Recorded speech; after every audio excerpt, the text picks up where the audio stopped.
Pertikaian keluarga dalam kumpulan Sapura terus menjadi perhatian apabila Ketua Pegawai Eksekutif Kumpulan, Tan Sri Syahril Shamsuddin, menzahirkan rasa terkejut dengan tindakan undang-undang bapanya.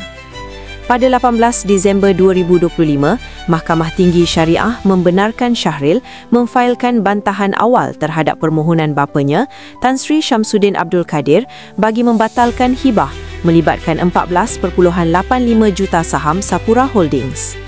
Saham tersebut dihadiahkan kepada Syahril pada tahun 1997, namun Shamsuddin yang kini berusia dalam lingkungan 90-an memohon untuk menarik balik hibah berkenaan awal tahun ini dengan alasan terdapat keadaan tertentu yang membolehkan pembatalan dibuat.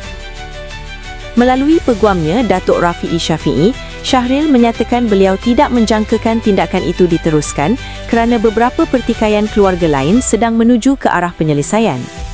Pertikaian hibah ini berlaku dalam konteks konflik keluarga yang lebih besar melibatkan kumpulan Sapura, termasuk tindakan undang-undang berasingan antara Syahril dengan adiknya berkaitan urusan korporat dan pengurusan syarikat.